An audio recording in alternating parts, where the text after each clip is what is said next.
1 Samuel, chapitre 13. La guerre ak moun Filisti yo. Saïl te maje, le yo te fait roi. Li passe quelque temps ap gouverner peuple Israël la. Saïl choisit 3000 garçons dans peuple Israël la, et puis li voye tout reste à la caillou. Li prend 2000 garçons, li fait yorete avec la ville Mikmas ak nan mon Betel la. L'autre milieu te avec Jonathan, petit garçon Saïl la, la ville Gibea dans pays moun Benjamin yo. Jonathan touye chef moun Filistio qui te rete la ville Gibea. Moun Filistio vin kon ça. Saïl voye moun connaît trompette dans tout pays pour avertir peuple hébreu. Nouvelle la gaye dans tout peuple Israël la. Saïl te touye chef moun Filistio. Kounye ya moun Filistio pa vle wè peuple Israël la. C'est comme ça tout peuple la vin joindre Saïl la ville Gilgal yo campé avec. Moun Filistio même bon côté pa yo tout semblé pour yal attaquer peuple Israël la. Yo te gen 30 000 chars la guerre, 6 000 cavaliers. Pour soldats à pied même, moun pat ka compter ça. Ou ta di grain sable bol en mer. Yo monté al prend position bol la ville Mikmas, sous bord soleil levé la ville Bet Taven. Moun peuple Israël yo wè affaire pas de bon pour yo même. Moun Filistio te attaqué moun peuple Israël yo ak force. Peuple Israël la vin perdi espoir. Ça pas de bon même pour yo. Gen la dan yo qui al caché dans grotte, dans trou roche, derrière gros roche, dans pi, dans trou en bas terre.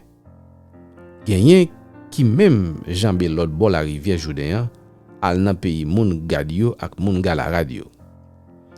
Saïl même te la ville Gilgal toujours. Tout moun qui te avec yo tap tremblé si tellement yo te peur. D'après date Samuel te fixé balia, li rete là 7 jours ap tan Samuel. 7 jours yo passé, Samuel pa vin la ville Gilgal. Peuple a commencé virer do yo quitter Saïl. Le Saïl wè ça, li di yo, mene bête pour boule nan di fe yo ban moins ensemble ak l'autre offrande pour demander bon Dieu pardon yo. Et puis li offri pour boule, li fait offrande pour boule nan di fe ya. Li tap fini fait service offrande pour boule nan di fe ya, les Samuel paraît. Saïl al kontrel pour dire bonjour. Samuel dit li, qui ça fait comme ça?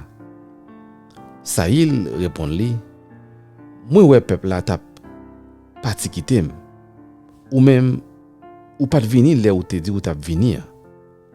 Les fini moun Filistio tap semblé bon la ville Mikmas la.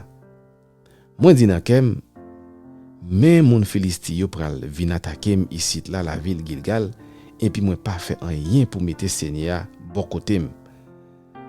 C'est comme ça moi prend sous compte moi pour me faire offrande bête pour bouler dans di fait pour Seigneur. Samuel dit Saïl comme ça. C'est bagay moun fou fait là. Ou pas suivre l'ordre Seigneur, bon Dieu là, te ba ou. Si ou te suivre l'ordre li t'a quitté au gouverner peuple Israël là. Les fini petit ou yo t'a remplacé ou jouk sakaba.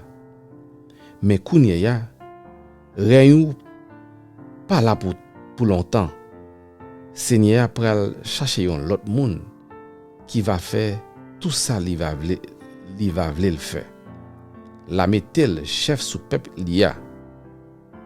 Tout ça parce que ou pas suivre l'ordre Seigneur te ba ou. Et puis Samuel levé, li quitte la ville Gilgal, la fait route li. Tout reste peuple là prend suivre Saïl qui levé al joindre soldat li yo. Yo parti quitter Gilgal. Y aller la ville Gibea dans pays moun Benjamin yo. Saïl fait inspection l'armée qui était avec là, te gen 600 soldats comme ça. Saïl rete dans pays moun Benjamin yo ensemble avec Jonathan, petit garçon là, ak moun qui te avec yo. Moun Filisti yo même prend position la ville Mikmas. Soldats Filisti yo sorti côté yo te pour y al craser briser. Yo fait 3 groupes. Yon groupe prend chemin qui mène la ville Ofra dans pays Choual. Yon l'autre groupe prend chemin qui mène la ville Betoron. Ak yon l'autre groupe prend chemin qui mène sous frontière côté moun tap dominé tout fond Zeboyim lan aller dans désert. Laisse ça dans temps ça dans tout pays Israël là yo pas ka joindre forgeron parce que moun Filisti yo te sorti pour pas quitter hébreu yo fait ni épée ni lance-feu. C'est comme ça moun peuple Israël yo te obligé à la kay moun Filisti yo pour faire dans chari yo, roue yo, rache yo ak couteau digo yo. Moun Filisti yo te mande yo yon ti pièce argent pour filer chaque dans roche et puis pour faire pointe frein yo, des ti pièces argent pour faire dans chari yo ak pointe roue yo. C'est ça qui fait les jours bataille arrivé, pas de gen yon nan messieurs qui était avec Saïl ak Jonathan yo qui te joine yon épée ou sinon yon lance-feu. Seul Saïl ak Jonathan petit garçon lan te gagné yon pour yo chaque. Moun Filisti yo voye yon garnison al défendre pas Mikmas la.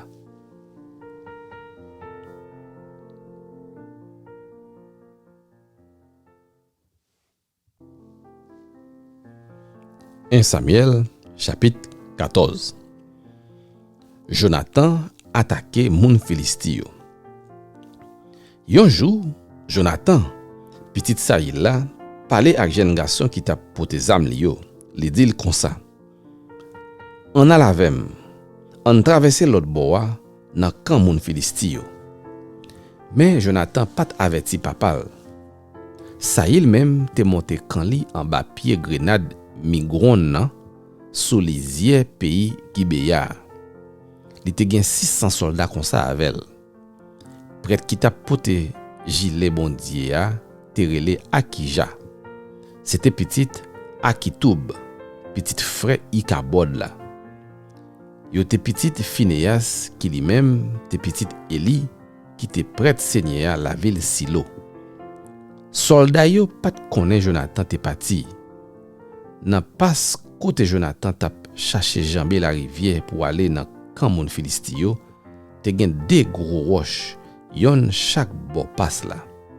Yon te rele Bozes, l'autre là Séné. Yon te sous bon nord en face la ville Mikmas, l'autre là sous bon sud en face la ville Geba. Jonathan dit jeune garçon, en jambe l'autre bord dans camp moun Filisti yo, ban moun sa yo qui pas servi Seigneur ya. Ou pas jam connaît, Seigneur ka aider nous parce que pas gen rien qui ka empêcher faire nous gagner, nous te mettre en pile, nous te mettre pas en pile. Jeune garçon répond li, fais ça ou gagne dans l'idée ou. Allez non, m'a camper avec ou. Jonathan dit, bon, nous pral jambe l'autre bois et puis n'a quitté yo wè nous. Si yo dit nous rete côté nous ya, y a vinn joindre nous, n'a rete côté nous ya, nous pas marcher sou yo. Mais si yo dit nous monter vinn joindre nous yo, monter vinn joindre yo, eh ben n'a marcher sou yo. Parce que ça veut dire Seigneur gen tan la ge yo nan men nous. Yo pare koyo, yo kite moun Filisti yo wè yo. Yo paret koyo, yo kite moun Filisti yo wè yo. Moun Filisti yo di yo, gade, men kek hébreu kap sorti nan trou kote yo te caché. Soldat Filisti yo rele Jonathan ak jeune garçon yo di yo, monte vin joindre nous non. Nous gen yon bagay pour nous di nou. Laisse ça, Jonathan dit jeune garçon, Suive-moi. Seigneur la gueule dans main peuple Israël là. Jonathan grimpé monté sous main ak sous pied yo. Jeune garçon t'a suivre li. Jonathan attaqué moun Philistie yo, li jeté yo à terre. Jeune garçon même t'a touye yo derrière. Dans première attaque ça, Jonathan ak jeune garçon te touye 20 soldats comme ça. Sous un petit terrain qui pas même mesuré yon ka kaote. Tout moun Philistie qui était dans camp, dans toute plaine là, vin paix en pile. Soldats yo te mette en avant-garde yo ak tout reste la meya te vin paix tout. Te apprend trembler. Te gen un gros courri dans tout pays. Israël bat Philistie yo. Factionnaire Sahel te mette ap veiller la ville Gibea dans pays moun Benjamin yo, ouais te gen yon sel de bandade dans mitan moun Philistie yo qui tap kouri takou moun fou. Sahel di moun qui te avec yo, compte soldat yo. Gade qui laisse qui pas là. Yo compte, yo pas joindre ni Jonathan ni jeune garçon qui te kon pote zam li yo. Laisse ça, Sahel dit à Akija comme ça, poche ak boîte contrat bon Dieu ya ici.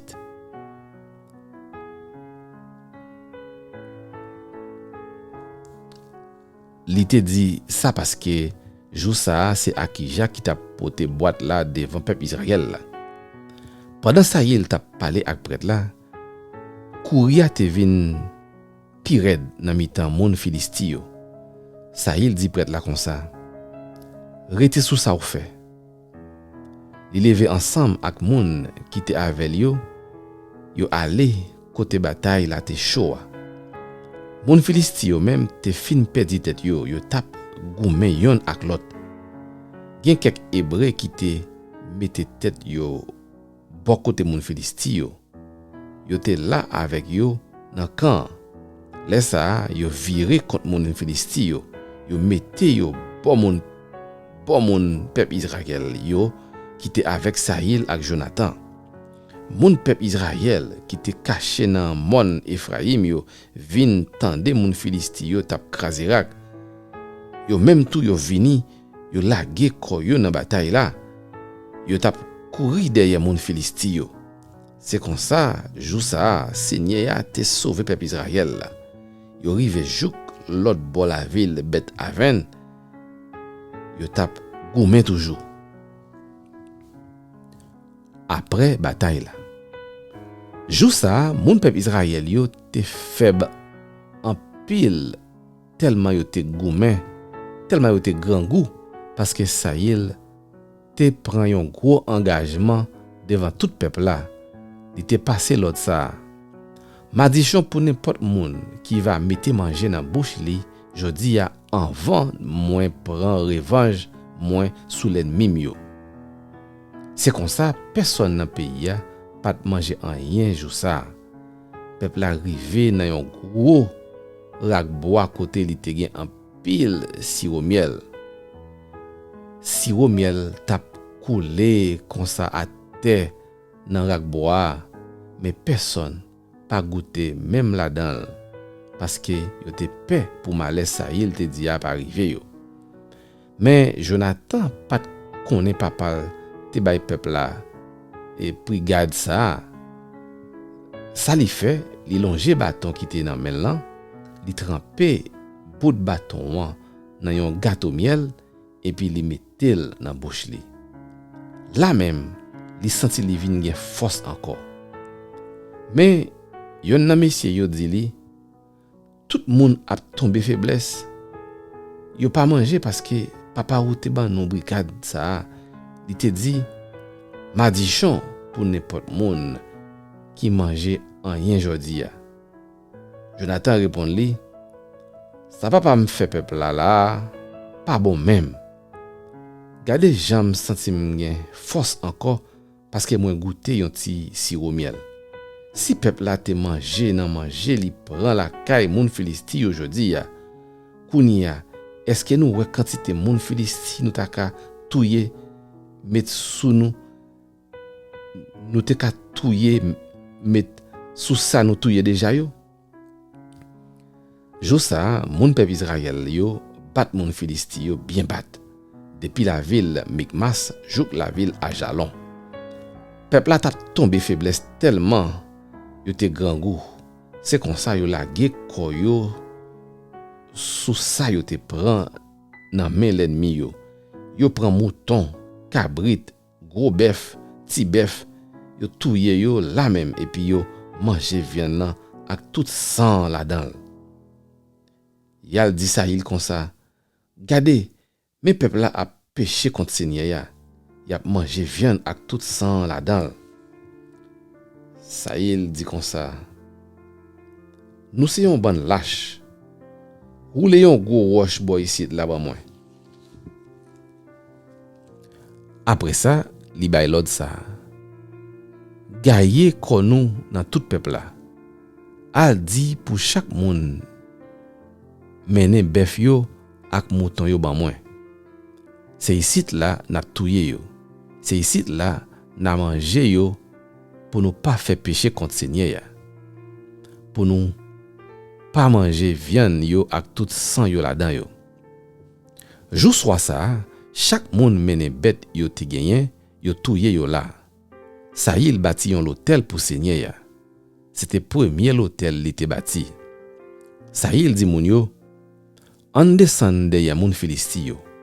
On passe nuit là à bat yo, na piller yo jouk ba jou cassé, na touye yo tout. Yo répond li, fais ça ouais qui bon. Mais prêtre la dit, on garde ça Seigneur a dit nous sous ça. Ça il m'a dit Seigneur, est-ce que c'est pour me descendre derrière moun Philistin yo? Est-ce que wap lage yo nan men peuple Israël là? Mais Seigneur pas répondre li jou ça. Laisse ça li rele tout chef peuple là, li dit yo, proche devant là. Cherchez connaît qui péché nous te fait jodi ya. Moi bay parole moi. Moi fait serment devant Seigneur qui vivant, les mêmes qui délivrer peuple Israël là. Même si c'est Jonathan, petit moi qui coupable, c'est pour le mourir. Personne pas l'ouvrir bouche yo dit rien. Et puis il dit tout peuple Israël là, nous même camper boy ici. Moi même avec Jonathan, petit garçon là, m'a campé bol là. Peuple a dit Saïl, fais ça ouais qui bon. Saïl dit Seigneur, bon Dieu peuple Israël là, pour qui ça ou pas répondre moi jodi ya? Seigneur, bon Dieu peuple Israël là, t'en prie, réponds-moi non. Réponds-moi non ou rime ak tout mim yo. Si c'est moi-même aussi non Jonathan qui coupable, ou bay ou rime yo. Mais si c'est yon moun nan peuple là qui coupable, ou bay tout mim yo. Seigneur, fait yo connaît c'est bon Saïl ak Jonathan faute la teye. Peuple là te pour rien dans ça. Saïl dit, kounye ya, an Jonathan avem, dit qu'il laisse nan nous Déa qui coupable. Seigneur fait connaître c'est Jonathan. Laisse ça, Saïl mande Jonathan, qui ça ou fait? Jonathan répond, moi te prend ti goutte sirop miel dans point de bâton qui te nan, même là, moi goûter. Mais moi paré pour mourir. Saïl dit li, c'est pour bon Dieu bam pi gros punition qui gagne si moi pas faire yo si moi pas faire yo touyer ou. Mais peuple a dit Saïl comme ça. C'est Jonathan qui te gagné belle bataille ça pour peuple Israël là. Il pas qu'à mourir. Mande bon Dieu pardon. Nous fait serment devant Seigneur qui vivant. Nous pas quitter yon grain cheveux dans tête li tomber parce que c'est avec l'assistance bon Dieu li fait ça fait jodi.